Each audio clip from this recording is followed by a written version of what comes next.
I thought I was just running early to my daughter's engagement dinner.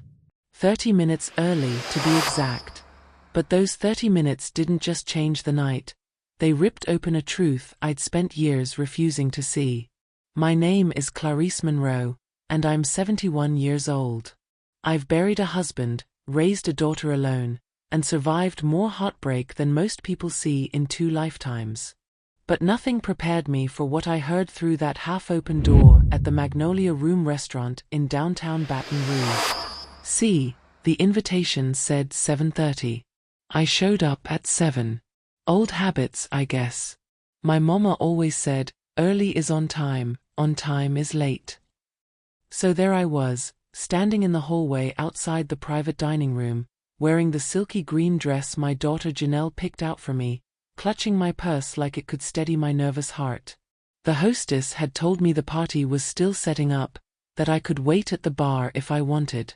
But I was too excited, too eager to see my baby girl glowing in her happiness. So I walked toward that room, ready to peek in and maybe help arrange something. That's when I heard her voice. My Janelle. Laughing. And then his voice. Trevor Gaines. Her fiancé. The man she'd been dating for 8 months. The successful real estate developer with the perfect smile and the expensive suits. Would you have kept walking? Or would you have stopped, frozen in place, the way I did when you heard your own child say your name like it was a punchline? Hi viewers, kindly tell us where you're watching from and what time it is. Warm welcome to the family, enjoy the story. I pressed myself against the wall, my heart hammering so hard I thought it might crack a rib. Through the crack in the door, I could see them, Janelle in her cream-colored dress, Trevor leaning against the table, both of them relaxed, casual, like they were discussing weekend plans. You really think she doesn't suspect anything? Trevor's voice was smooth, calm, like he was closing a business deal. My daughter laughed. Actually laughed. No. Mama believes anything I tell her. She's just happy to be included. Poor thing. Poor thing. She called me a poor thing. Trevor chuckled, and the sound made my stomach turn. Well, that makes it easier for us. Once we get her to sign over that property, we can put it up for sale. The old house and that acre of land are worth more than she realizes. She's too old to maintain it anyway. The world tilted. My property. The house Benjamin and I bought when Janelle was just 3 years old. The land he planted with his own hands, the porch where we spent summer evenings watching fireflies. Exactly, Janelle said. And she'll hand it over willingly once she thinks it's for our future. I'll tell her it's for the wedding down payment or the new house. She won't even question it. Trevor's voice dropped lower. Smart girl. Just make sure she doesn't talk to that lawyer again. What's his name? Porter. I told her he retired, Janelle replied. She believed me. She always does. Mr. Harold Porter. My lawyer for 20 years. The man who helped me settle Benjamin's estate. Janelle knew I trusted him. And she lied about him retiring so I wouldn't have anyone to turn to. Every sacrifice I'd made flashed through my mind. The 2 jobs I worked to put her through college. The nights I went to bed hungry so she could have lunch money. The time I sold Benjamin's gold watch to pay for her textbooks. I'd chosen her. Every single time, I'd chosen her. And she was choosing my house over me. My first instinct was rage. I wanted to burst through that door and demand to know what happened to my little girl. But then I heard Benjamin's voice in my head, clear as morning bells. Clarice, don't let your emotions do the fighting. Let your mind win the battle quietly. I took 1 step back. Then another. And I let them keep talking, keep planning, keep laughing about how easy I was to fool. Because I had just decided something. I wasn't going to confront them. Not yet. I was going to trap them instead. Would you have walked in right then, or kept silent like I did? Tell me in the comments. That night, lying in my bed with the ceiling fan spinning shadows across the room, I couldn't sleep. Every time I closed my eyes, I saw Janelle as a little girl, maybe 5 years old, standing in our kitchen with flour all over her face, trying to help me bake Benjamin's birthday cake. "Mama," she'd said, looking up at me with those big brown eyes, "when I grow up, I'm gonna buy you the biggest house in the whole world." I'd laughed and kissed the top of her head. "Baby, I don't need a big house. I just need you to be happy." Now, staring at the water stain on my bedroom ceiling that I never had money to fix, I wondered where that little girl went. When did she stop being mine and start being someone I didn't recognize? Benjamin died when Janelle was 19. Heart attack. 1 minute he was trimming the hedges, the next he was gone. Just like that, I became a widow at 59 with a daughter in college and bills stacking up like autumn leaves. I remember the funeral director looking at me with pity when I asked about payment plans. I remember selling Benjamin's tools, his fishing gear, that gold watch his grandfather passed down. I remember choosing between fixing the car and paying Janelle's spring semester tuition. The car could wait. My daughter's education couldn't. I took a job cleaning houses for Mrs. Patricia Devereaux and her friends in the Garden District.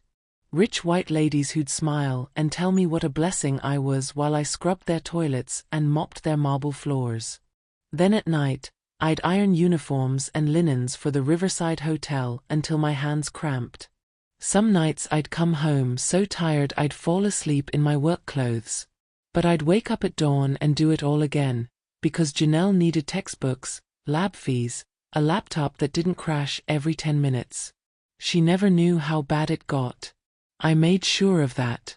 When she'd call from campus asking if everything was okay, I'd lie through my teeth. "Oh baby, everything's fine. Don't you worry about your mama." The winter she turned 21, the roof started leaking. Bad. Water dripping into buckets in 3 different rooms. The contractor said it'd cost $4,500 to fix properly. Janelle's tuition bill came that same week. It had gone up. Some new campus fee, some additional cost they forgot to mention. I had to choose between a dry house and my daughter's diploma. I chose the diploma. Lived with those buckets for 2 more years until I could scrape together enough to patch it myself with help from Benjamin's old friend Jerome. Do you believe sacrifices always come back to reward us someday? Comment your thoughts. When Janelle graduated with honors, I sat in that auditorium wearing my best church dress, the navy blue one I'd owned for 15 years, and cried like a baby. She walked across that stage, and I thought about every meal I'd skipped, every bill I'd juggled, every night I'd lain awake wondering if I was doing enough. It was worth it. She was worth it. Or so I thought. After graduation, she got a good job in Houston. Marketing position at some tech company. She'd call me every Sunday, tell me about her life, her friends, her apartment. I'd listen and smile and tell her how proud I was. Then she met Trevor. 8 months ago, she called me breathless with excitement. "Mama, I met someone. He's wonderful.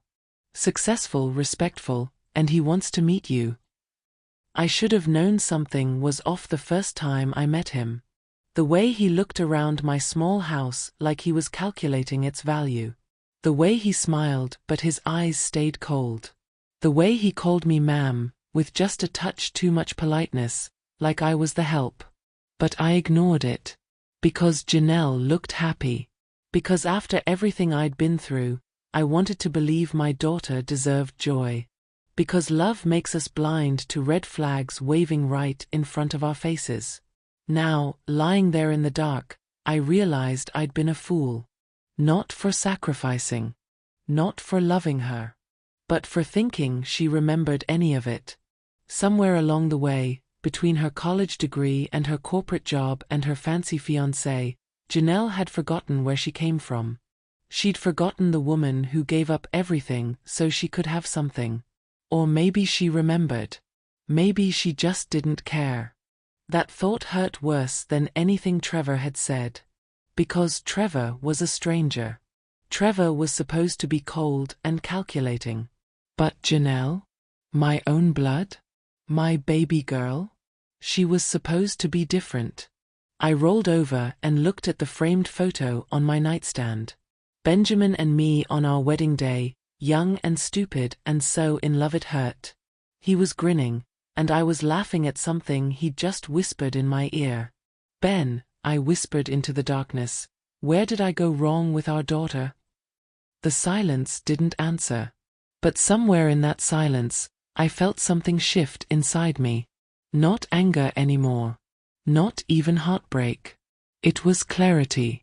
Cold, sharp, undeniable clarity. I hadn't done anything wrong. I'd loved her the best way I knew how.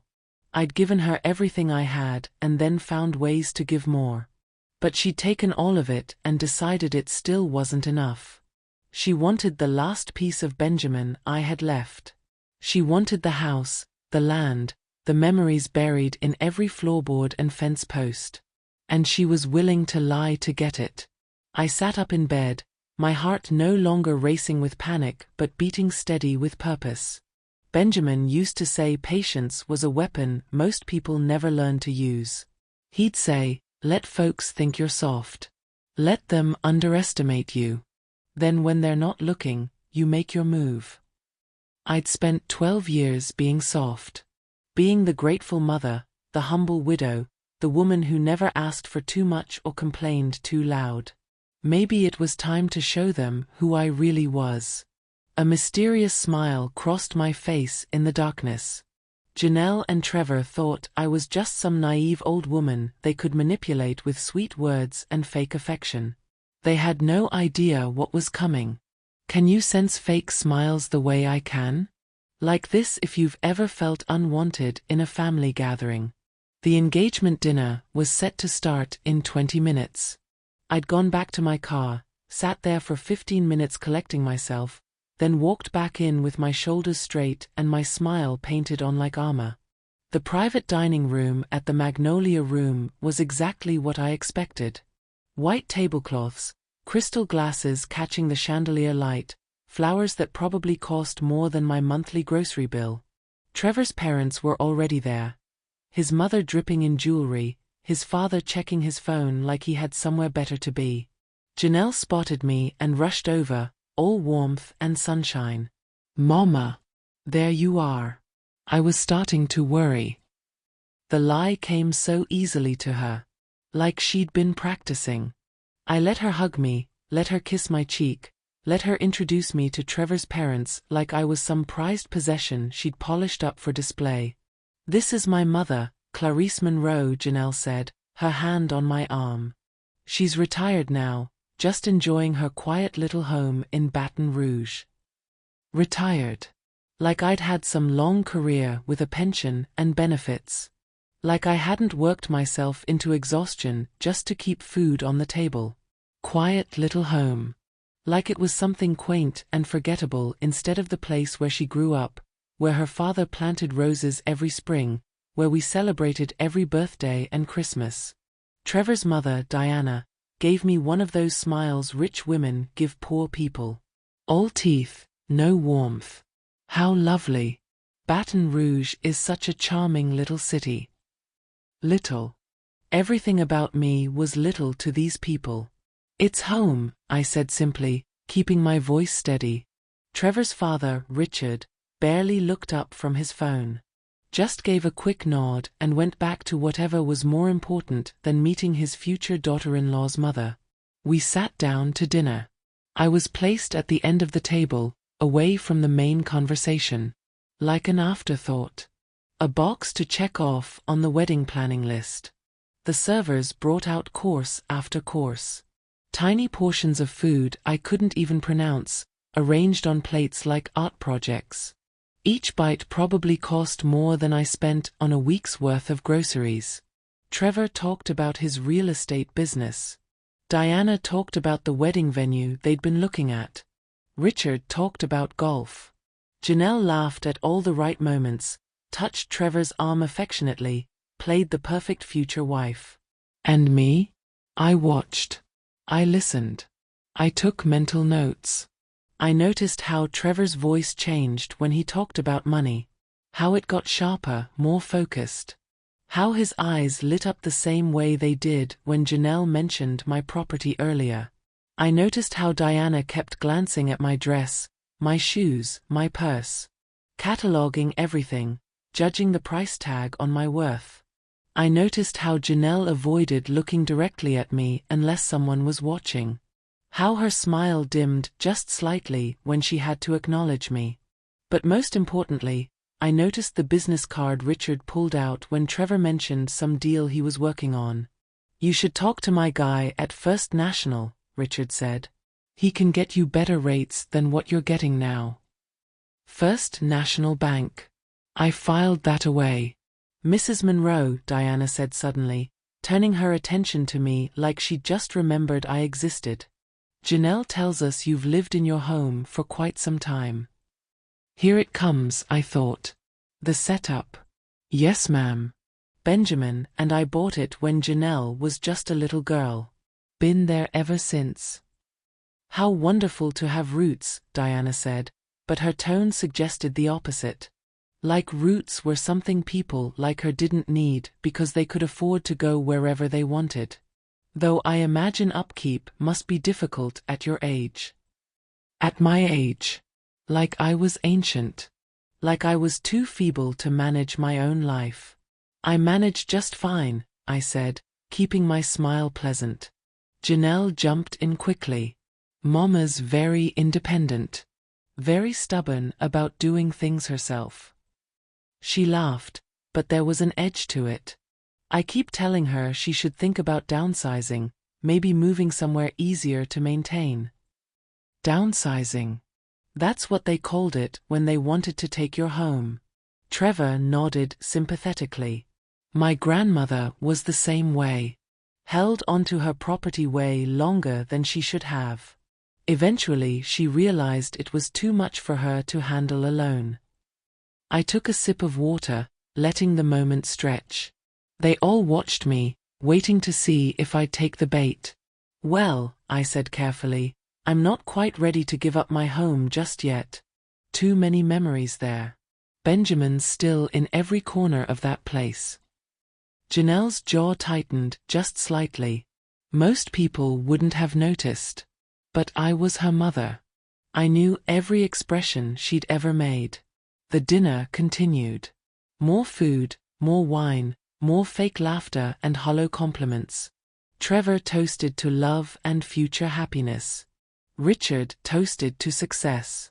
Diana toasted to family. I raised my glass with everyone else, but the wine tasted like vinegar in my mouth. As dessert was being served, Trevor leaned back in his chair, that cold smile spreading across his face. "You know, Mrs. Monroe, Janelle and I were hoping to talk to you about something important. Maybe we could stop by your place this week? Have some tea, just the three of us." There it was. The trap being set. Janelle reached across the table and squeezed my hand. "Would that be okay, Mama? We really want your input on something." My input. Like I had a say. Like this was a conversation instead of a robbery dressed up in nice words. I looked at my daughter's face, at the fake warmth in her eyes, and I thought about that 5-year-old covered in flour promising to buy me a big house someday. Then I smiled. Sweet and trusting, exactly the way they expected. "Of course, baby. You're always welcome in my home." The relief on her face was almost funny. She thought it was going to be that easy. Trevor lifted his glass. "To family," he said. "To family," everyone echoed. I lifted my glass but didn't drink. Because I just realized something important while watching them celebrate their assumed victory. They weren't just after my house. They were after everything. My dignity, my autonomy, my last connection to Benjamin.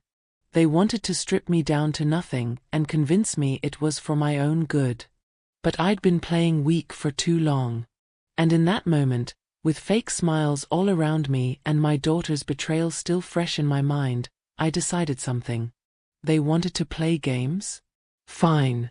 But they were playing with someone who'd survived loss and poverty and heartbreak. Someone who'd learned from a man who knew how to win battles without throwing a single punch. I caught my reflection in the crystal water glass and saw my own eyes staring back, hard and determined. Game on. Do you think I should have exposed them right there at dinner?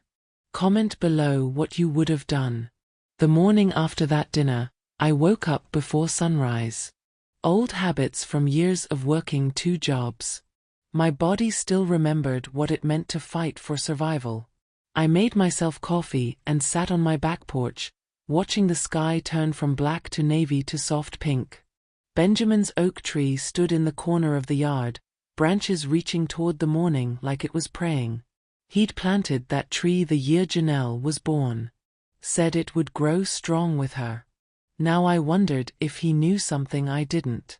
By 7 o'clock, I was dressed and driving downtown. The streets were quiet, just a few early workers and delivery trucks. I parked in front of a brick building I knew well, Porter and Associates, attorney at law. Mr. Harold Porter had been my lawyer since Benjamin died. He'd helped me navigate the estate, the will, the endless paperwork that comes with death. He was 76 now, but sharp as ever. And despite what my daughter told me, he was definitely not retired. The receptionist smiled when I walked in. Mrs. Monroe. What a nice surprise. Do you have an appointment? No, sweetheart. But is Mr. Porter available? It's important. She picked up the phone, spoke quietly, then nodded. He'll see you right now.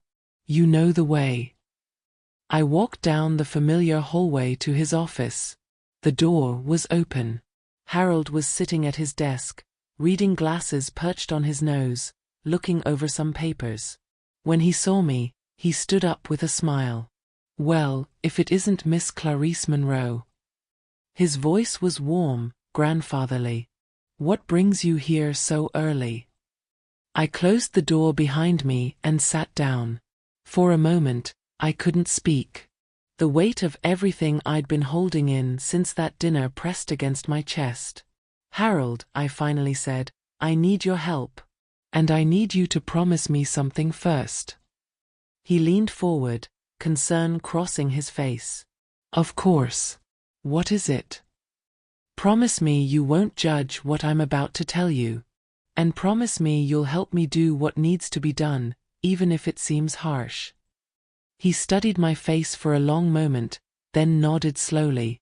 You have my word. So I told him everything.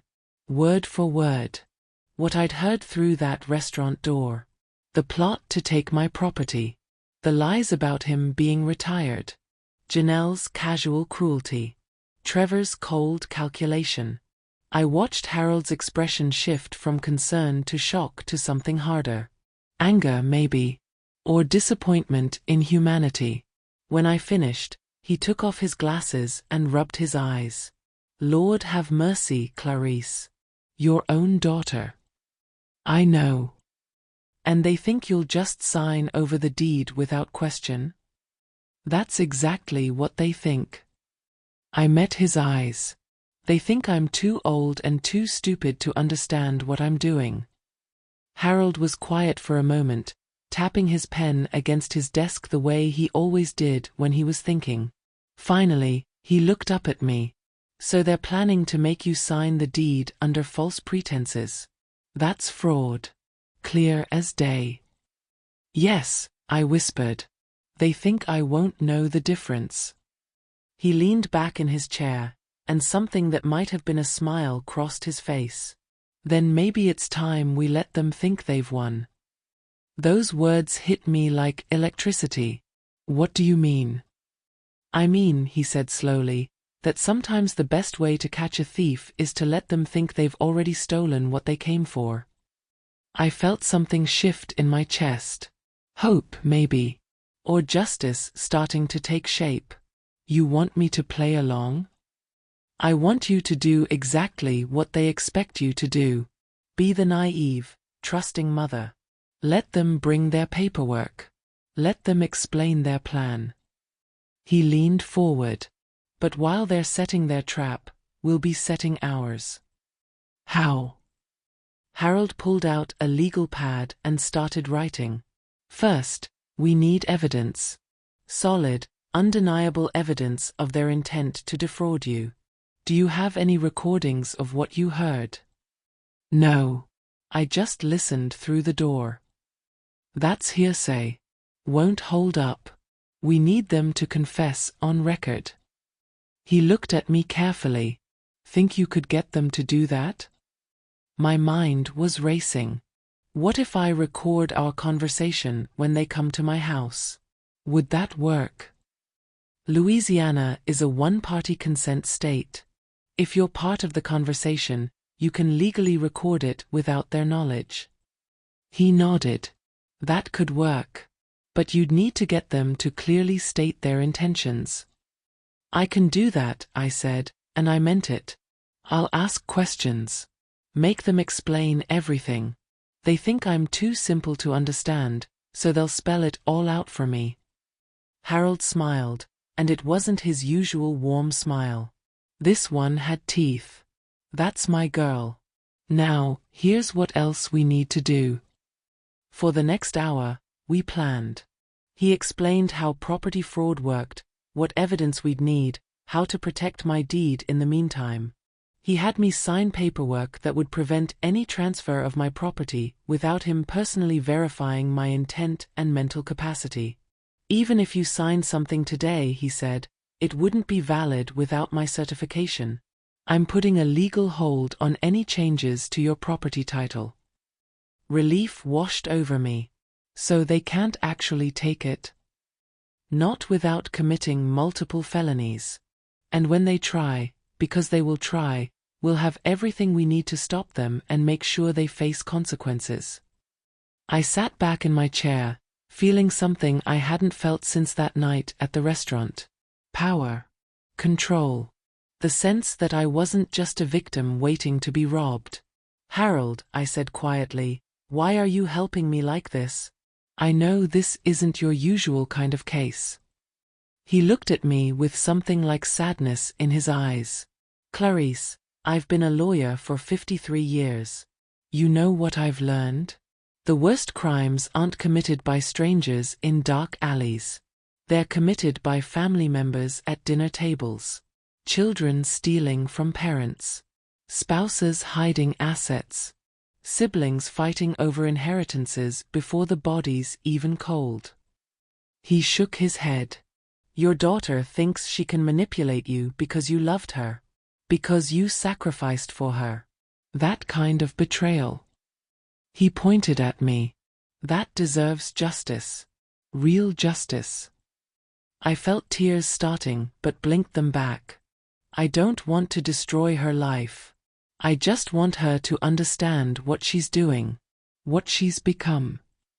Sometimes, Harold said gently, people only learn when they face consequences. You're not destroying her life. She's doing that herself. You're just making sure she doesn't destroy yours in the process. We talked for another 20 minutes, going over details, timing, what to say and what not to say.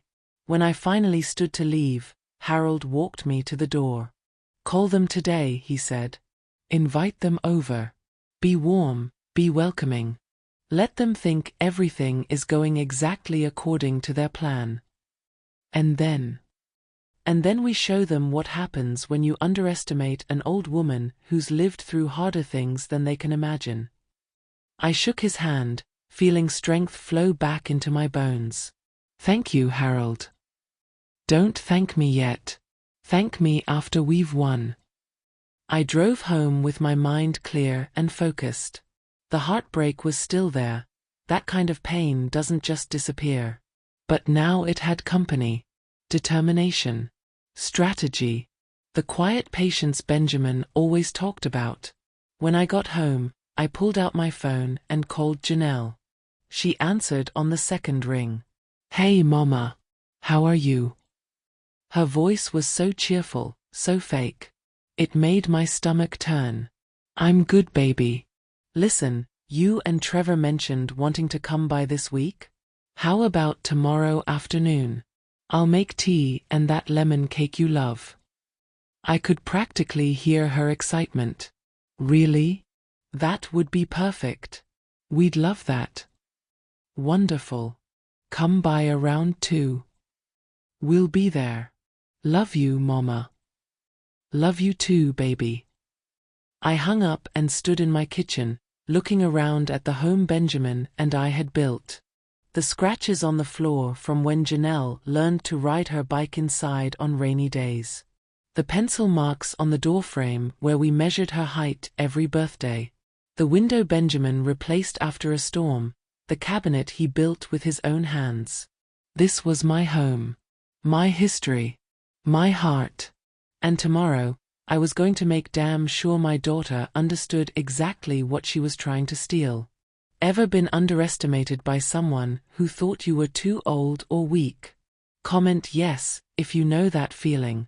The next afternoon, I spent 3 hours preparing for their visit. Not just making tea and cake, though I did bake Janelle's favorite lemon cake with brown sugar glaze, the one I used to make for her birthday every year until she got too busy to come home. No, I was preparing for war disguised as hospitality. I cleaned the house until it sparkled. Put fresh flowers on the kitchen table. Set out the good china Benjamin and I got as wedding gifts. Made everything look perfect, comfortable, safe. Like the home of a trusting old woman who'd never suspect her own daughter of betrayal. Then I set up my phone. I'd practiced with it that morning, testing the voice recorder app, making sure it picked up conversation clearly. I placed it on the kitchen counter near the sugar bowl, angled just right, camera facing out. To anyone else, it looked like I'd just set my phone down. But it was recording everything. At exactly 2 o'clock, I heard a car pull into my driveway. Through the window, I watched Janelle and Trevor get out. She was carrying a folder. He was wearing that smile that never reached his eyes. I took a deep breath, smoothed down my dress, and opened the door before they could knock. Baby girl, I said, pulling Janelle into a hug. She hugged back, and for just a second, I let myself remember when those hugs were real. When she was small and scared of thunderstorms and only Mama could make everything okay. Hey Mama, she said warmly. You look great. Doesn't she look great, Trevor? Trevor gave me that calculated smile. Beautiful as always, Mrs. Monroe. Liar. But I smiled back. You'll come in. I just took the cake out of the oven. They followed me into the kitchen. I saw Trevor's eyes scanning the room, probably calculating square footage and property value. Janelle sat at the table like she'd done 1,000 times growing up, but now she seemed different. More careful. More aware of what she was about to do. I poured tea into 3 cups, cut generous slices of cake, played the perfect hostess. We made small talk about the weather, about Trevor's business, about wedding plans. All surface conversation, all meaningless. Finally, Janelle set down her fork and glanced at Trevor. He nodded slightly. Mama, she said, reaching across the table to take my hand, we wanted to talk to you about something important. Something that could really help us start our life together. Here we go. Of course, baby. What is it? She squeezed my hand, her face the picture of loving concern. Well, Trevor and I have been looking at houses. We found this beautiful property in Houston, perfect for starting a family. But the down payment is higher than we expected. I nodded slowly, playing my part. How much higher? About $50,000. She said it like it was nothing. Like I had $50,000 just sitting around. Trevor jumped in smoothly. We've been approved for the mortgage, but we need to show more assets to get the better interest rate. That's where we were hoping you might be able to help. I blinked at them, letting confusion cross my face. I don't have that kind of money, Trevor. You know that. Oh, we know, Mama, Janelle said quickly. We're not asking you for money. We just need to borrow some equity. Temporarily. I don't understand. This was the moment. I watched them exchange another glance, saw them both take a breath, ready to sell me the lie they'd practiced. Janelle pulled the folder closer. It's simple, really. We just need you to transfer the deed of this house into our names temporarily. Just on paper. It would give us the equity we need for the bank, and then once we close on our house, we'll transfer it right back to you. You won't lose anything. I stared at her, letting the silence stretch. My phone sat on the counter behind them, recording every word. Transfer my house?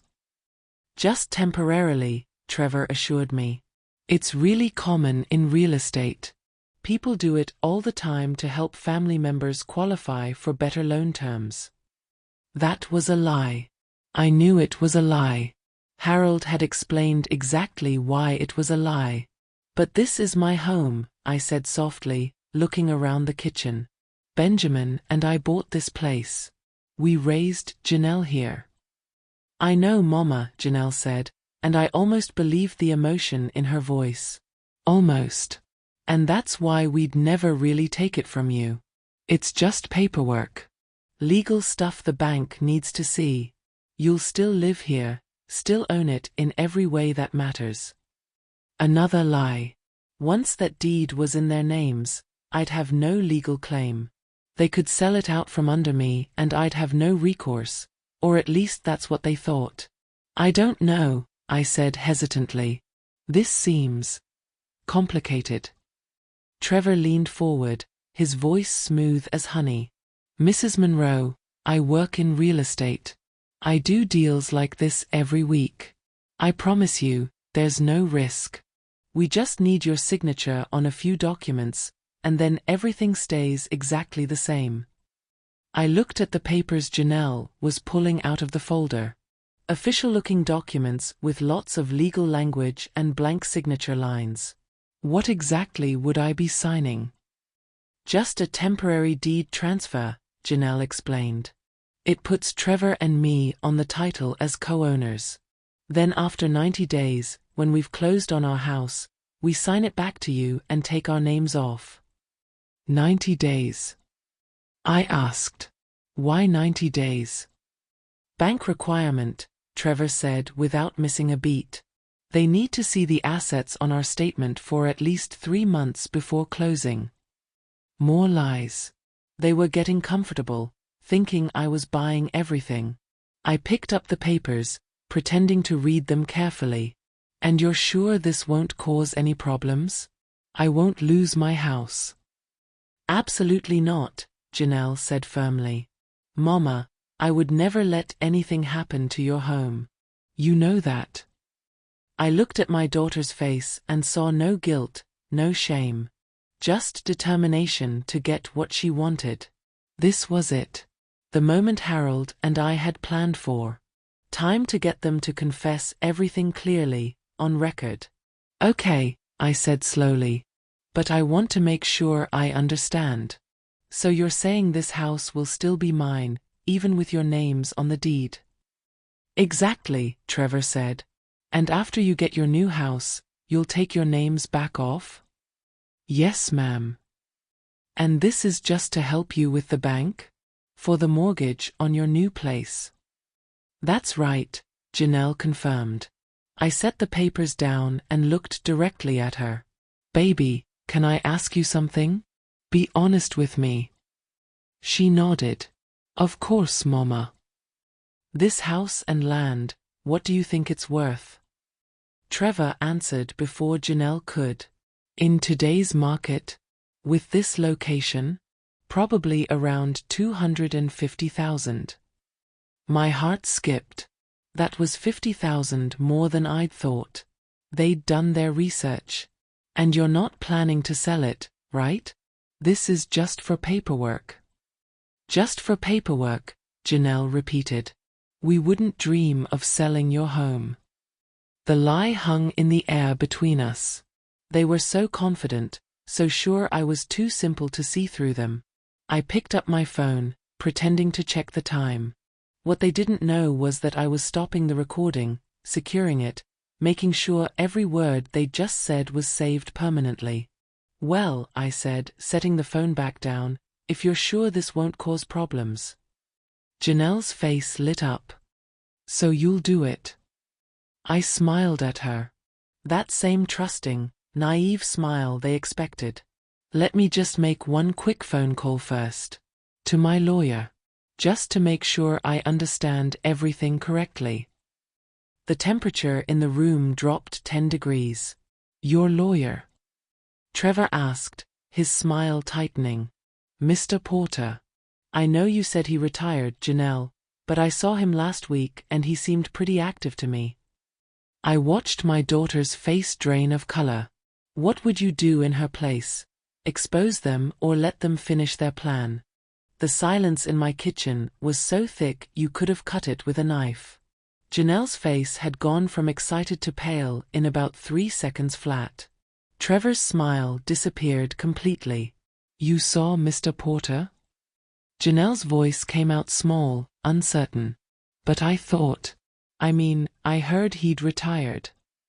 I tilted my head, playing confused. Retired? No, baby. I was just in his office yesterday morning. He's sharp as ever. In fact, he's the one who suggested I record this conversation. I watched Trevor's eyes snap to my phone on the counter. His jaw clenched. Record? He said slowly. What do you mean, record? I picked up my phone and held it gently, like it was the most natural thing in the world. Well, Mr. Porter said whenever someone wants me to sign important papers, I should record the conversation. You know, for legal purposes. Make sure everyone's clear about what's being agreed to. Janelle stood up so fast her chair scraped against the floor. Mama, you recorded us? Without telling us. Louisiana's a one-party consent state, baby. I learned that yesterday. As long as I'm part of the conversation, I can record it without asking permission. I looked at her calmly. Why? Is that a problem? Trevor was on his feet now too, his face turning red. Mrs. Monroe, I think there's been a misunderstanding. No misunderstanding, I interrupted, my voice still sweet. I heard everything very clearly. You need my house deed to get equity for your mortgage. You'll put your names on my property for 90 days, then give it back. It's just paperwork. That's what you said, right? They both stared at me. I could see their minds racing, trying to figure out how much I actually knew. That's right, Trevor said carefully. It's all very standard. Except it's not standard at all. I set my phone down and looked directly at my daughter. Because Mr. Porter explained something interesting to me yesterday. He said once I transfer the deed to your names, you could sell this property and I'd have no legal claim to stop you. He said that's called fraud. Especially if you lied to me about your intentions. Janelle's mouth opened but no sound came out. I continued, my voice getting harder. He also said that if I recorded you clearly stating your plan to temporarily take my property, and then you tried to sell it instead, that would be evidence of conspiracy to commit fraud. And that's a felony. Trevor's face had gone from red to white. Now wait just a minute. No, you wait. I stood up, and for the first time since they'd arrived, I let them see exactly how angry I was. I heard you two at the restaurant. 3 nights ago. I got there early, and I heard every word you said through that door. Janelle stumbled backward. Mama. You called me a poor thing, I said, my voice shaking now. You laughed about how I believe anything you tell me. You talked about selling my house like it was already yours. You lied about Mr. Porter retiring so I wouldn't have anyone to ask for advice. Tears were streaming down Janelle's face now. I didn't mean. We were just talking. Just talking about stealing from me? I felt my own tears coming, but I refused to let them fall. Not yet. This house, Janelle. The house your father and I bought for you. The house I nearly lost a dozen times because I was too busy paying for your college. The last thing I have of Benjamin. And you were going to take it from me. Trevor grabbed the papers off the table. We should go. Yes, you should. I picked up my phone again. And you should know that Mr. Porter has already filed a legal hold on my property. Even if I wanted to sign that deed over to you, which I absolutely do not, it wouldn't be valid without his personal certification. He'd have to verify that I'm mentally competent and not being coerced. I looked at Trevor with all the disgust I'd been hiding. So your little plan? It was never going to work. Even if I'd signed those papers, you wouldn't have gotten my house. His face twisted with rage. For a second, I saw who he really was underneath that polished exterior. You manipulative old. Trevor. Janelle grabbed his arm. Don't. But it was too late. I'd already seen it. The contempt, the anger, the realization that he'd been outsmarted by someone he'd underestimated. Get out of my house, I said quietly. Both of you. Janelle was sobbing now. Mama, please, let me explain. Explain what? That you love me? That you didn't mean to hurt me? I shook my head. You meant every word. You planned it. You lied to me. You brought forged documents into my home and tried to steal everything I have left. It wasn't like that. It was exactly like that. I walked to the door and opened it. Now get out. Trevor stormed past me without another word. But Janelle stood there, tears running down her face, looking like she wanted to say something. Mama, she whispered. I'm sorry. No, you're not, I said. Not yet. But you will be. She flinched like I'd slapped her, then followed Trevor out to the car. I watched them drive away, standing in my doorway until their car disappeared around the corner. Then I closed the door, locked it, and finally let myself cry. But even through the tears, I felt something else. Relief. Power. The knowledge that I'd protected myself and what was mine.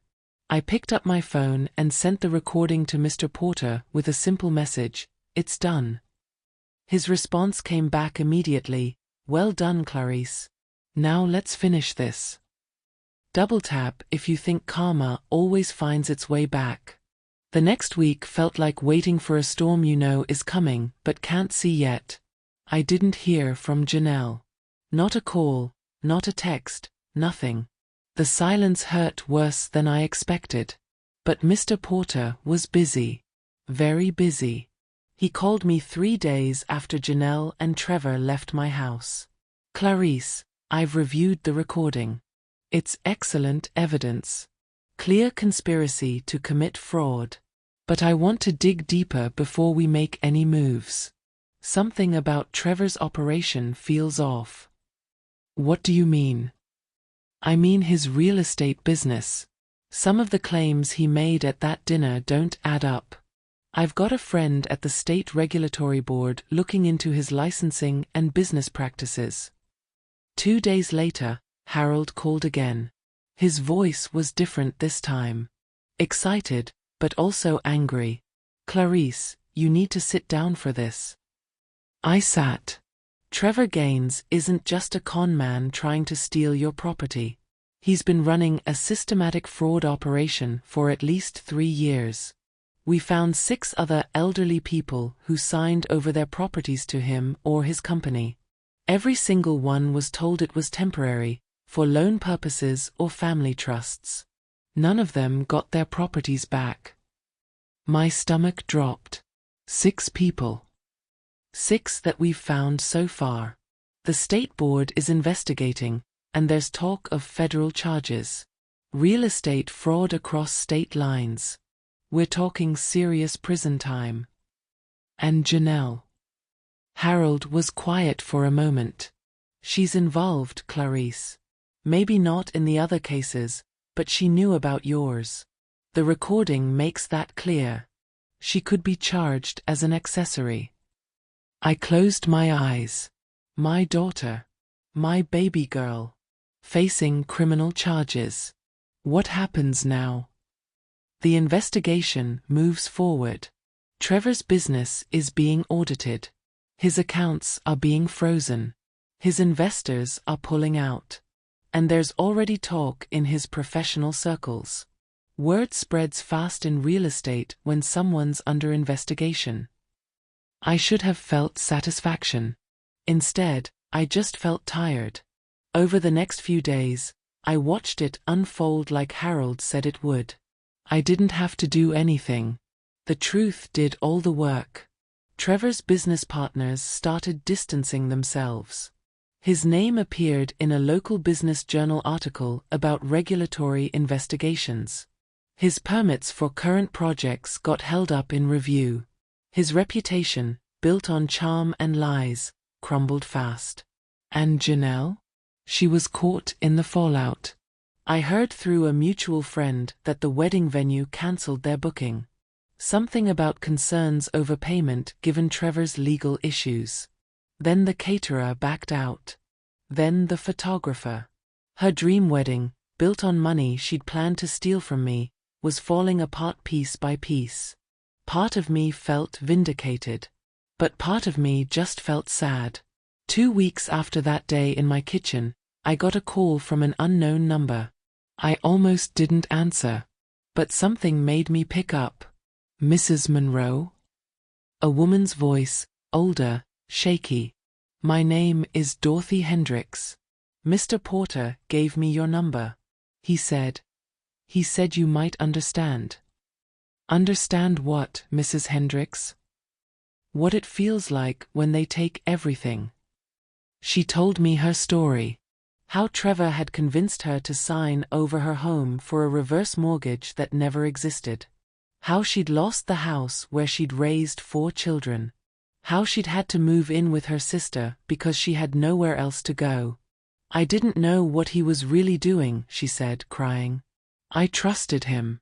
He seemed so professional, so kind. I know, I said softly. I almost trusted him too. Mr. Porter said you were smart enough to see through it. That you stopped him before he could take your home. I got lucky. I overheard something I wasn't supposed to hear. Well, Dorothy said, I just wanted to thank you. Mr. Porter said your evidence is what broke the case open. Because of you, they're investigating all of us. We might actually get justice. After we hung up, I sat there thinking about Dorothy, about the other 5 people Harold mentioned, about how many more there might have been if I hadn't arrived at that restaurant 30 minutes early. 3 days later, Janelle called. I stared at her name on my screen for a long time before answering. Mama. Her voice was wrecked. She'd been crying. Probably for days. Mama, please. I need to talk to you. I'm listening. Can I come over? Please? I need to see you. Everything in me wanted to say no. To protect myself from more hurt. But she was still my daughter. And maybe this was the moment she'd finally understand what she'd done. Tomorrow, I said. 2 o'clock. And come alone. She arrived exactly on time, looking like she hadn't slept in weeks. Her eyes were red and swollen. Her hair wasn't styled the way she usually kept it. She looked smaller somehow. I didn't hug her. I just stepped aside and let her in. We sat at the kitchen table. The same table where she'd tried to steal from me. The same chairs where she'd lied to my face. The wedding's off, she said quietly. Everything's falling apart. Trevor's business is under investigation. His lawyer says I might be charged too. Accessory to fraud. I didn't say anything. Just waited. I lost my job, she continued. They said they couldn't keep someone on staff who was involved in legal proceedings. My apartment. I can't afford it without Trevor helping with rent. Still, I waited. Finally, she looked at me with tears streaming down her face. Mama, why did you do this? And that's when I felt it. The last bit of my heart that still belonged to the little girl she used to be, breaking clean in two. Why did I do this? I repeated softly. Janelle, I didn't do anything. You did. But you recorded us. You got Trevor investigated. You ruined everything. I leaned forward. No, baby. You ruined everything when you decided to steal from me. When you lied about Mr. Porter. When you called me a poor thing and laughed about how easy I was to manipulate. She flinched. You heard that? Every word. I didn't mean it. I was just. Trevor said things had to sound a certain way. Stop, I said firmly. Stop making excuses. You made choices. You chose him over me. You chose money over family. You chose to steal from your own mother. She was sobbing now. Full, broken sobs. I'm sorry. Mama, I'm so sorry. I didn't mean to hurt you. I just wanted. I wanted the life he promised me. The big house, the perfect wedding, everything. And you thought you could build that life on my bones? I shook my head. What happened to you, Janelle? When did you become someone who could do this? She looked at me with genuine confusion. I don't know. I don't. Somewhere along the way I forgot. I forgot what you sacrificed. I forgot what really matters. Yes, I said. You forgot. But now you remember. And that's why you're here. Not because you're sorry you hurt me. Because you're sorry you got caught. Her face crumpled. That's not true. Isn't it? The silence stretched between us. Finally she whispered, What do I do now? I stood up, walked to the window, looked out at Benjamin's oak tree. You face the consequences. You talk to the investigators. You tell the truth about everything. And then you figure out who you want to be when this is over.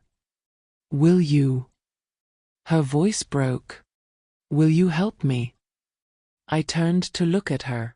My daughter. My only child. The person I'd loved more than my own life. I can't save you from this, Janelle. You have to save yourself. But I'm your daughter. Yes, I said. You are. And that's why this hurts so much. Because I know what you're capable of. I know the good person you used to be. But I can't want that for you more than you want it for yourself. She stood up, defeated, destroyed. So that's it? You're just done with me? I walked over and looked into her eyes. I forgive you, Janelle. I do. But forgiveness doesn't mean you get back what you lost. It means I'm not going to carry what you broke. You are. She left without another word. I watched her car pull away and wondered if I'd ever see her again. That night, sitting on my porch under Benjamin's tree, I whispered to the darkness, Did I do the right thing, Ben? The wind rustled through the leaves. It didn't answer. But somehow I felt peace anyway. Have you ever watched someone learn the hard way that greed destroys? Share your thoughts. 2 months passed. Spring turned to early summer. The oak tree Benjamin planted bloomed with new leaves.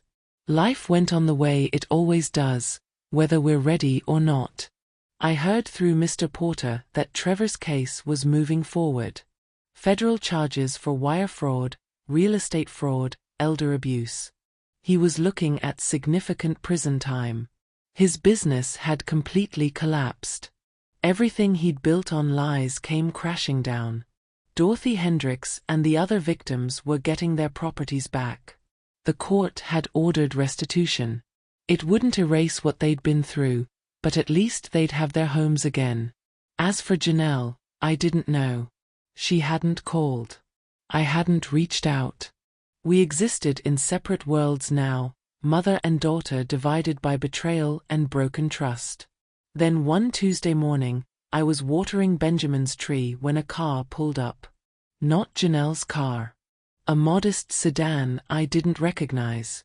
But when the door opened, Janelle stepped out. She looked different.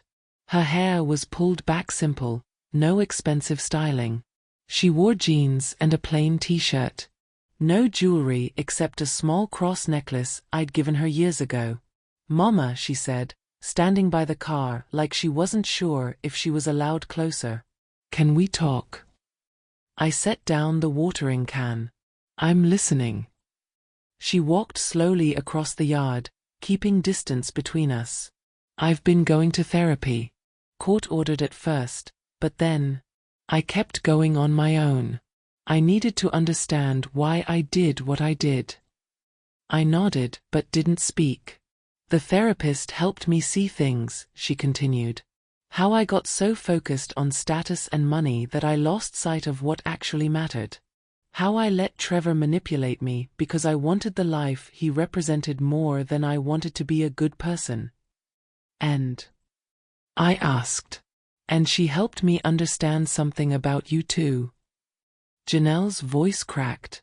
"She asked me to list everything you sacrificed for me. Every job you worked, every meal you skipped, every time you chose my needs over yours. It took me 3 sessions to get through the whole list." Tears were running down her face now. "I never understood, Mama. I never really understood what you gave up. Not until I had to say it all out loud. Not until I had to face how much you loved me and how little I appreciated it. I felt my own eyes burning, but I stayed quiet. I testified against Trevor," she said. "I told the prosecutors everything. Every conversation, every plan, every lie we told. The lawyer said I might avoid charges because I cooperated. But honestly, I don't care about that anymore." "What do you care about?" She looked at me with something I hadn't seen in years. Genuine humility. Real remorse. "I care about becoming someone you could be proud of again. Someday. Even if it takes the rest of my life." "Janelle." "I'm not asking you to forgive me," she interrupted. "I know what I did. I know I broke something between us that might never be fixed. But I needed you to know that I finally understand. And I'm sorry. Not because I got caught. Not because my life fell apart. But because I hurt the person who loved me most." The morning sun was warm on my face. Birds were singing in Benjamin's tree. Everything felt both broken and somehow right. "What are you doing now?" I asked. "Where are you living?" "I'm renting a room from an older woman across town. Mrs. Chun. She's 83 and needs help with groceries and housework. I do that in exchange for reduced rent." Janelle smiled weakly. "Funny how life works. I'm doing for her what you used to do for other people. And it's teaching me things I should have learned a long time ago." "Like what?" "Like how hard you worked. Like how dignity isn't about having a big house or a fancy wedding. It's about showing up and doing what needs to be done, even when it's difficult. Even when no one's watching." I walked closer to her. Close enough to see the changes in her face. The humility. The growth. The woman she was becoming in the wreckage of who she'd been. "Mama," she whispered. "Can you ever forgive me?" I thought about everything. The betrayal. The pain. The nights I'd cried myself to sleep. The daughter I thought I'd lost. But I also thought about Benjamin, and what he'd taught me about grace. About how people sometimes have to break before they can rebuild themselves into something better. "I already have," I said softly. She broke down completely. Really? Yes. But Janelle, forgiveness doesn't mean everything goes back to how it was. It means I'm choosing not to let your mistakes define my life. It means I'm releasing the anger because carrying it was hurting me more than it was hurting you. I understand. Do you? I looked at her seriously. Because forgiveness doesn't mean automatic trust. Trust has to be earned back. Slowly. Through actions, not words. I know, she said. And I'm willing to do the work. However long it takes. I nodded. Then maybe we can start there. Not as we were, but as we can be. You show me through your life, through your choices, that you've learned from this. And we'll see what grows from there. She wiped her tears. Can I ask you something? What? That day in the kitchen, when you revealed you'd been recording us. You looked so strong. So sure of yourself. How did you do it? I thought about that moment. About the fear and heartbreak underneath the calm exterior. Your father used to say that strength isn't about never being afraid. It's about being afraid and doing what's right anyway. I was terrified, baby. But I'd been hurt enough. I wasn't going to let you hurt me more. I'm glad you did it, she said quietly. I'm glad you were strong enough to stop me. Because if you hadn't, I would have become someone I could never live with. We stood there in the morning sun, mother and daughter separated by betrayal but connected by something stronger. The possibility of redemption. The long, difficult road back to each other. I should go, Janelle said finally. I don't want to take up too much of your time.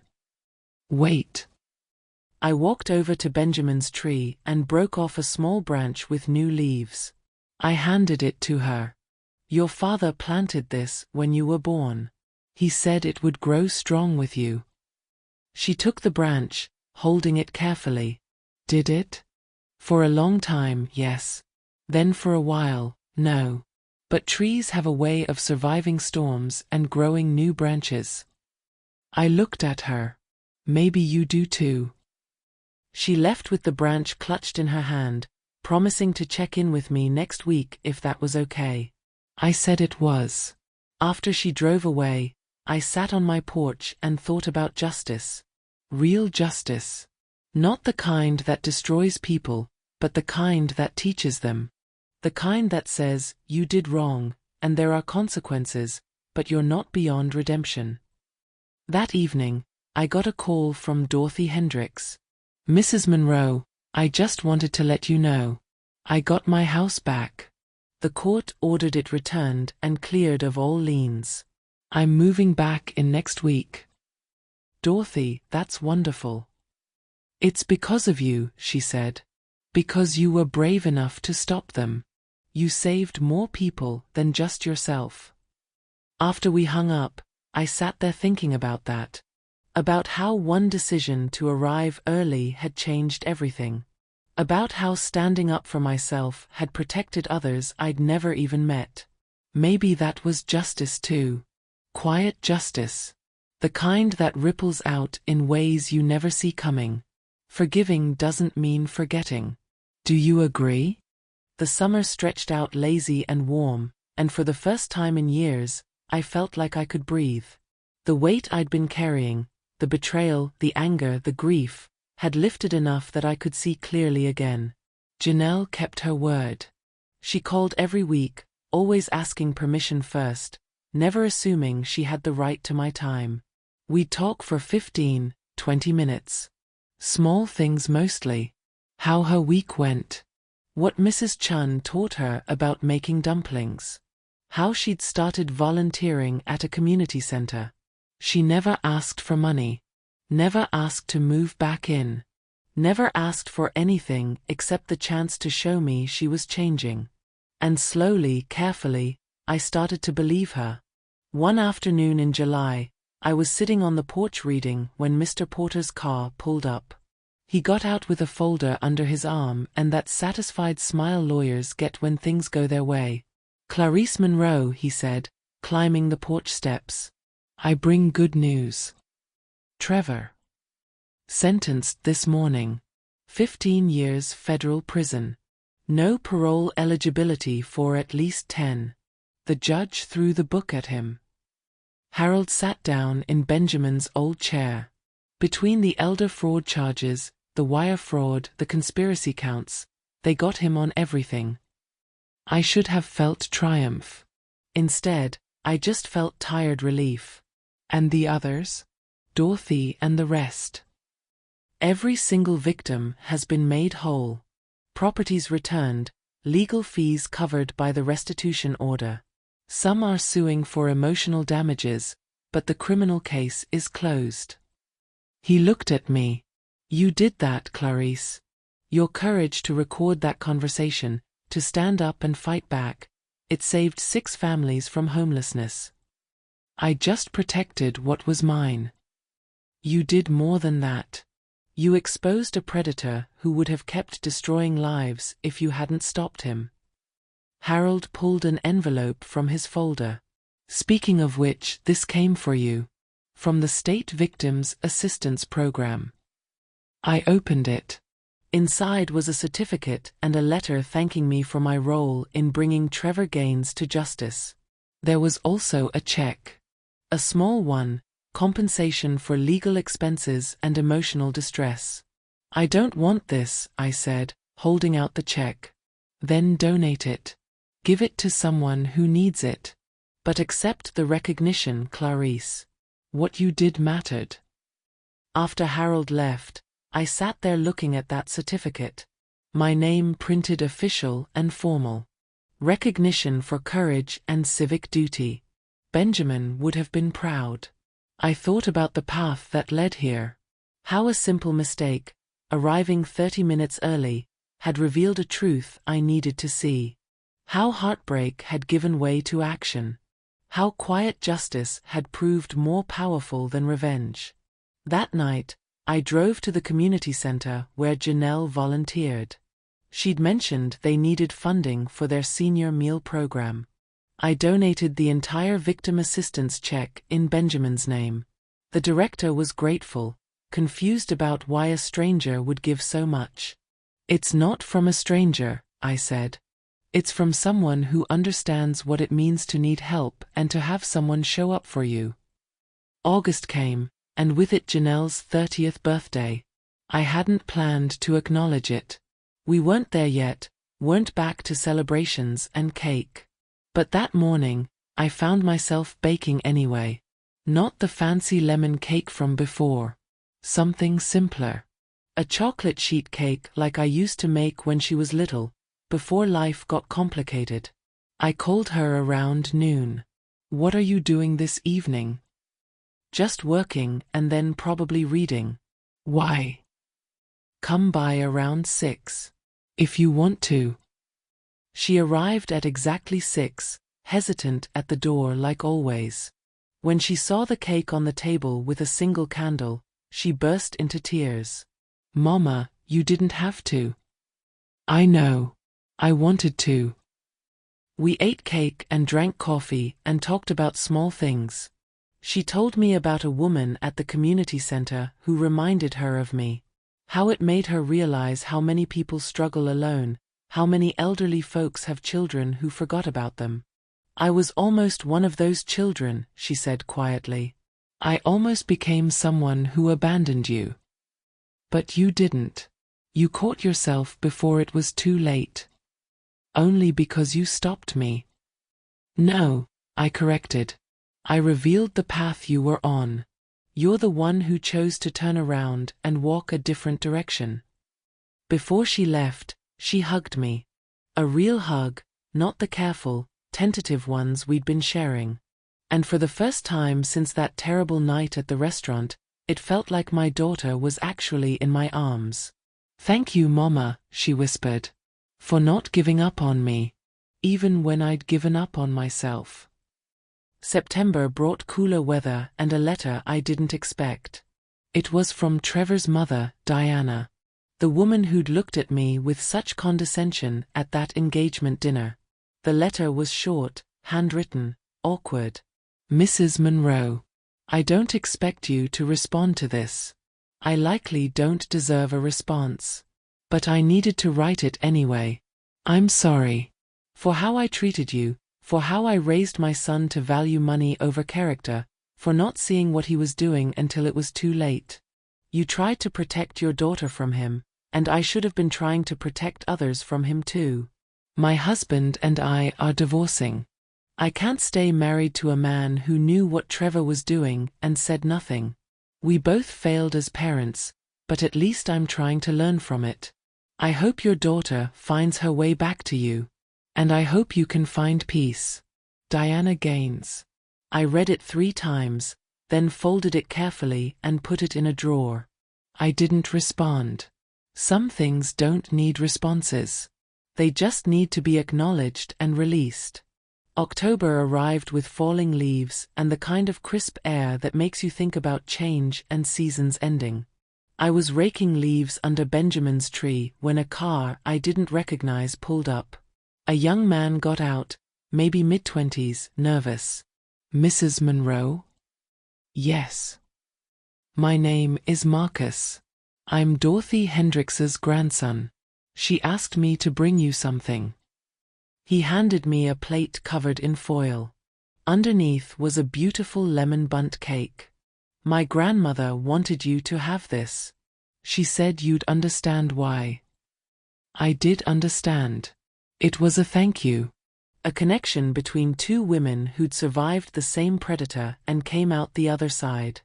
Tell her thank you. And tell her I'm proud of her for fighting back. As Marcus drove away, I sat on the porch with that cake and thought about community. About how standing up for yourself sometimes means standing up for others too. About how justice isn't just personal, it ripples out, touches lives you'll never meet. The sun was setting, painting the sky orange and pink. Benjamin's tree stood strong and tall, branches reaching up like it was holding up the sky. I'd saved my home, protected my dignity, taught my daughter the hardest lesson she'd ever learn. And somehow, in the process, I'd remembered who I was. Not just a mother or a widow or a victim. A woman who'd survived. Who'd fought back. Who'd chosen wisdom over revenge and justice over bitterness. If you believe peace is the best revenge, drop a heart emoji. November wind rattled the windows the night I sat down to write this story. Almost a year since that engagement dinner. Almost a year since 30 minutes of being early changed everything. I've been sitting on my porch a lot lately, under Benjamin's oak tree, thinking about how life teaches you things in the strangest ways. How sometimes you have to lose everything to find out what you're really made of. The house is quiet. It's been mine for over 40 years now, and it'll be mine until I'm gone. The deed is secure, locked up tight with Mr. Porter's legal protections. No one's taking this from me. Not now, not ever. Janelle came by yesterday. She's been doing that more often lately. Every other week now instead of just phone calls. We're not back to where we were. I don't know if we'll ever be there again. But we're building something new. Something more honest. She brought groceries and helped me clean out the gutters. When we were done, we sat on the porch with sweet tea and watched the sun go down. Mama, she said quietly, I start a new job next week. Social work position at the Elder Advocacy Center. I'll be helping seniors protect themselves from financial exploitation. I looked at her. Really looked at her. Saw the woman she was becoming. Not the entitled, greedy person she'd been, but someone softer. Wiser. Someone who'd been broken and put herself back together differently. That's good work, I said. It's because of you. Because of what almost happened. I want to help other people avoid what I almost did. She paused. The director asked if you'd be willing to come speak sometime. Share your story. They said people need to hear from survivors. I'll think about it. We sat in comfortable silence for a while. The kind of silence that only comes when people have been through war together and made it to the other side. "Thank you," she said finally. "For what?" "For being strong enough to stop me. For loving me enough to let me face consequences. For still being here when I finally figured out how to come back." I reached over and squeezed her hand. "I'm your mother. Where else would I be?" After she left, I stayed on the porch as darkness fell. Stars came out one by one, like tiny promises in the sky. I thought about Dorothy and the others, safe in their homes now. About Trevor in prison, paying for what he'd done. About Diana writing that apology letter, trying to make sense of how she'd raised a monster. But mostly I thought about justice. Real justice.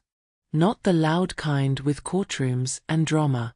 The quiet kind that happens slowly, over months and years. The kind where people learn, where they grow, where they become better versions of themselves through pain. That's what Benjamin always understood. That revenge is loud and fast and satisfying for a moment. But justice? Justice is patient. Justice is teaching people the value of what they tried to destroy. Justice is letting natural consequences do their work while you stand back and protect your peace. A car pulled up to the curb. At first, I couldn't see who it was in the darkness. Then the door opened and Janelle got out again. "Did you forget something?" I called. She walked slowly across the yard, and in the porch light, I could see she'd been crying. "No, She stopped at the bottom of the steps. "I just needed to come back. To say something I should have said a long time ago. I waited. I love you, Mama. Not because of what you can give me or what I can get from you. Just because you're you. Because you're the strongest person I've ever known. Because you showed me what real love looks like, even when I was too blind to see it." My throat got tight. "Baby." "No, let me finish." She climbed the steps and sat next to me. "I don't deserve your forgiveness. I don't deserve another chance. But you gave it to me anyway. And I promise you, I'm going to spend the rest of my life being worthy of that gift." I pulled her close, and she rested her head on my shoulder the way she used to when she was small and the world felt too big. "You're already worthy," I whispered. "You just had to find your way back to seeing it." We sat like that for a long time, mother and daughter, under Benjamin's tree with the stars overhead. The wind picked up, rustling through the leaves. And I could swear I heard Benjamin's voice in it, saying what he always said when things worked out right. "Well done, Clarice. Well done." The next morning, I woke to find Janelle had texted me a photo. It was the small branch I'd given her months ago, the one from Benjamin's tree. She'd planted it in a pot, and tiny new leaves were growing from it. Her message said, "Some things survive. Some things grow. Thank you for teaching me how to be one of them." I smiled and set my phone down. Through the kitchen window, I could see Benjamin's oak tree standing strong in the morning light. 40 years of growth, of weathering storms, of reaching toward the sun even when the soil was hard and the rain didn't come. That afternoon, I drove to the community center where Janelle volunteered. The director, a kind woman named Sandra, greeted me warmly. "Mrs. Monroe, thank you for coming. Janelle said you might be willing to speak to our senior group about financial protection." I looked around the room. 23 elderly faces, mostly women, some in their 70s, some in their 80s. People who'd worked hard their whole lives and deserved to keep what they'd earned. "I don't know that I have much to say," I started. "Except this, trust your instincts. If something feels wrong, it probably is. If someone's pressuring you to sign papers you don't understand, stop. Get a second opinion. Talk to a lawyer you trust, not one someone else recommends." An older woman raised her hand. "But what if it's family asking? How do you say no to your own children?" The room got quiet. Everyone was looking at me, waiting. You say no by loving yourself as much as you loved them when you were raising them, I said softly. You say no by remembering that real love doesn't manipulate or pressure or lie. You say no by understanding that protecting yourself isn't selfish, it's necessary.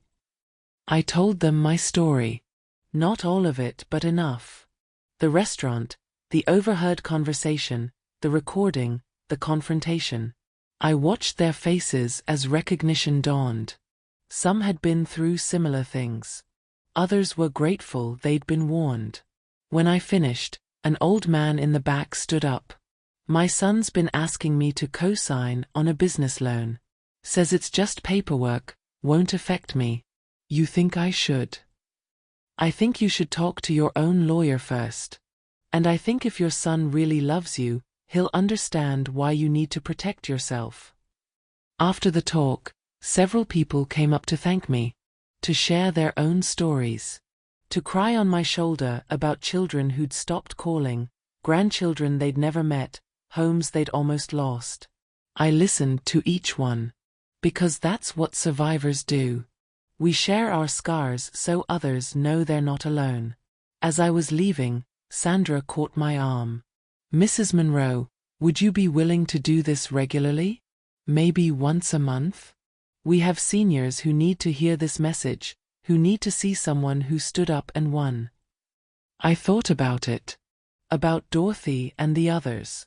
About all the people who might be where I was a year ago, hearing things they shouldn't, seeing signs they don't know how to read. Yes, I said.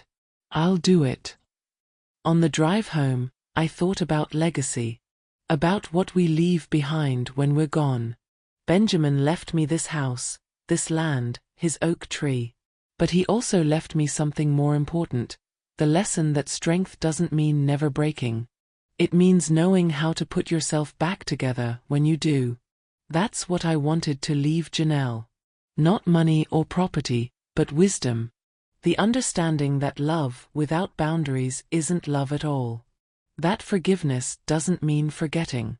That justice is patient and quiet and more powerful than revenge ever could be. December brought the first frost. I was wrapping Benjamin's tree in burlap to protect it through winter when Janelle pulled up. She got out carrying a small Christmas tree and a box of ornaments. I know it's early, she said, smiling nervously. But I thought maybe we could decorate together, like we used to. I looked at the tree, at her hopeful face, at the ornaments I recognized from her childhood. The little wooden angels I'd bought at a craft fair. The paper snowflakes she'd made in 3rd grade. The star Benjamin had carved from oak wood the year before he died. You kept all these? I took them when I moved out for college. I told myself it was because I wanted my own traditions. But really. She set the box down. Really, I just wanted pieces of home. Pieces of you. We spent the afternoon decorating that tree. Stringing lights, hanging ornaments, sharing memories of Christmases past. When Benjamin was alive and we had so little money but so much love. When Janelle believed in Santa Claus and magic and the goodness of people. Can I tell you something? Janelle said as we stepped back to admire our work. Always. Trevor called me from prison last week. Collect call. I almost didn't accept it. My stomach tightened. What did he want? To tell me it was my fault he got caught. That if I'd kept my mouth shut during the investigation, he'd be free. She looked at me. He said I betrayed him. What did you say? I said no. That I betrayed you. That he was just experiencing the consequences of his own choices. Then I hung up and blocked any future calls. She smiled sadly. Felt good, actually. Like closing a door I should have closed a long time ago. I'm proud of you. Yeah. Her voice was small, hopeful. Yeah. Christmas Eve came quiet and gentle. Janelle brought Mrs. Chun, the elderly woman she lived with. We cooked together, black-eyed peas for luck, collard greens, cornbread, all the traditional foods Benjamin and I used to make. Mrs. Chun told stories about growing up in China, about immigrating to America with nothing, about building a life through hard work and determination. She reminded me of myself in some ways. A survivor. A fighter. Someone who knew what it meant to protect what you'd earned. As midnight approached, we stood on the porch wrapped in blankets, watching snow begin to fall. The first white Christmas Baton Rouge had seen in years. "Make a wish, Mama," Janelle whispered. I closed my eyes. But I didn't wish for anything. Because for the first time in a long time, I had everything I needed. My home. My dignity. My daughter finding her way back to herself. When I opened my eyes, Janelle was crying. "What's wrong?" "Nothing's wrong," she said. "For the first time in years, nothing's wrong. I'm just grateful." New Year's came with its usual promises of fresh starts and new beginnings. But I'd learned something this past year: you don't need a calendar date to begin again. You just need courage and honesty and the willingness to face what you've done. On New Year's Day, I got a letter from the State Bar Association. They were recognizing Mr. Porter for his work on elder fraud cases. My name was mentioned as someone whose bravery had helped expose a major fraud operation. I called Harold. "Did you know about this?" "Just found out myself. Apparently, we're both getting awards at a ceremony in February. You'll come, won't you?" "I don't need awards, Harold." "No, but other people need to see that standing up for yourself matters. That one person can make a difference. Come accept the award, Clarice. Not for you. For Dorothy and the others. For every elderly person out there who's scared to fight back." So I went. Wore my best dress, the navy blue one I'd worn to Janelle's graduation. Janelle came with me, and Mrs. Chun, and even Sandra from the community center. When they called my name, I walked to that stage with my head high. Accepted the plaque with Benjamin's voice in my head saying, "That's my girl." The representative from the State Bar gave a speech about courage and civic duty. About how one woman's decision to record a conversation had led to the rescue of 6 families and the imprisonment of a predator who'd stolen over $2 million from elderly victims. $2 million. I hadn't known the full scope until that moment. Later, at the reception, a young reporter asked if she could interview me for an article about elder fraud prevention. "What would you want people to know?" she asked. I thought about it. About everything I'd learned this past year. I'd want them to know that you're never too old to stand up for yourself. That loving your children doesn't mean letting them destroy you. That justice doesn't always look like what you expect, but it's worth fighting for anyway. I paused. And I'd want them to know that arriving 30 minutes early to a dinner party can change your whole life. She laughed. "That's quite a story." "It's my story.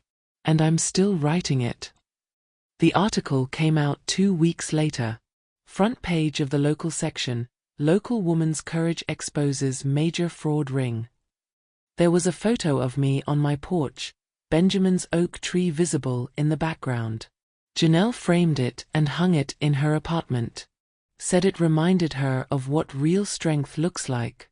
February turned to March. The oak tree started budding. Spring was coming, the way it always does, bringing new growth and fresh starts. One afternoon, Janelle stopped by with news. "I've been saving money," she said. "And I've been looking at small houses. Nothing fancy. Just something I can afford on my own, something I can build a real life in." "That's wonderful, baby. But I wanted to ask you something first." She took a deep breath. "Would you help me look? Not financially. Just, I want your opinion. I want to make sure I'm choosing something for the right reasons this time." So we spent weekends looking at houses. Small places, modest places, homes that fit who Janelle was becoming instead of who she tried to pretend to be. She found one in April. A tiny cottage with a fenced yard and an old pecan tree in the back. "It reminds me of home," she said, standing in the empty living room. "It reminds me of what actually matters." She moved in May, and I helped her unpack. We planted the branch from Benjamin's oak tree in her backyard, next to the pecan tree. "Maybe someday," she said, "it'll be as strong as the original." "It will be," I assured her. "It came from good roots." Summer returned, and with it the anniversary of that terrible night at the Magnolia Room. 1 year since I'd arrived early. 1 year since I'd heard the words that changed everything. I thought about marking the date somehow. But then I realized I'd been marking it all year. Every time I spoke at the community center. Every time I helped another elderly person understand their rights. Every time Janelle showed up and proved she was becoming someone different. That evening, sitting on my porch under Benjamin's tree, I felt him with me more strongly than I had since he died. "We did good, Ben," I whispered to the twilight. "Our girl lost her way for a while, but she found it again. And I found something too. I found out I'm stronger than I ever knew." The wind rustled through the leaves, and I swear it sounded like him laughing. That warm, proud laugh he used to have when things worked out right. My phone buzzed. A text from Janelle. "Movie night this weekend? My place? I'll make popcorn and we can watch those old black and white films you love." I smiled and texted back, "It's a date." Because that's what we were building now. Not the relationship we'd had before, when I was the sacrificing mother and she was the entitled daughter. But something newer. More honest.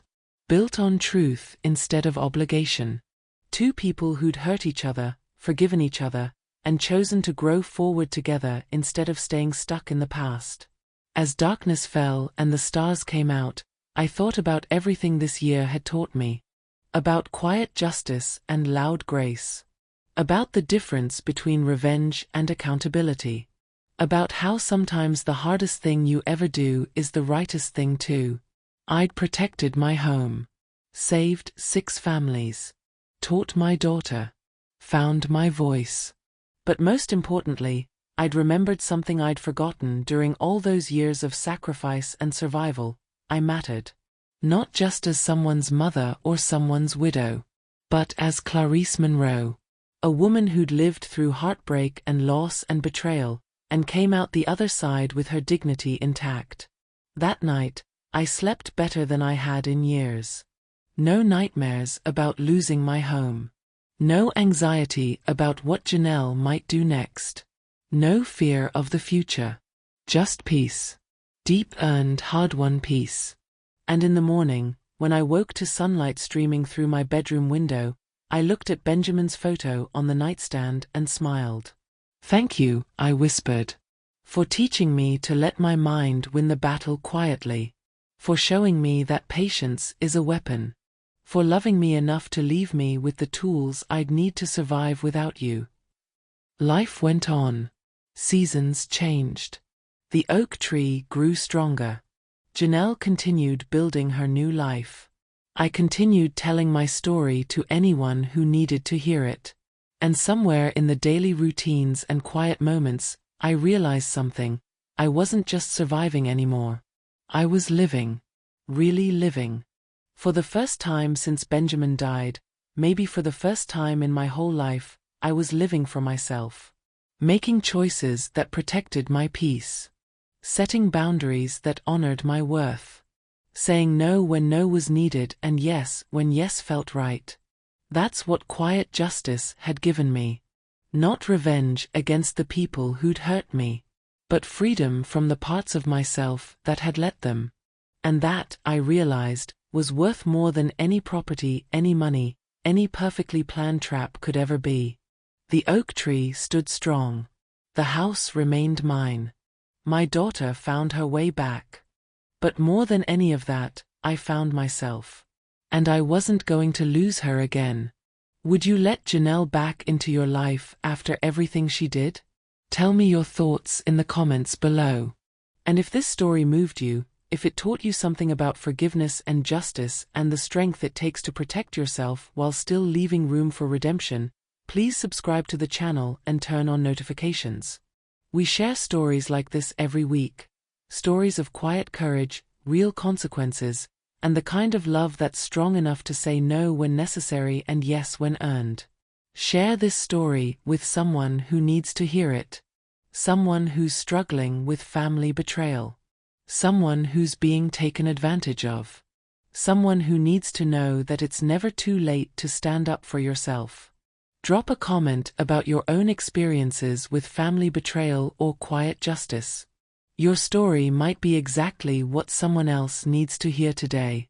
And remember, peace isn't about avoiding conflict. It's about protecting what matters and letting go of what doesn't. Until next time, stay strong, stay wise, and never underestimate the power of arriving 30 minutes early.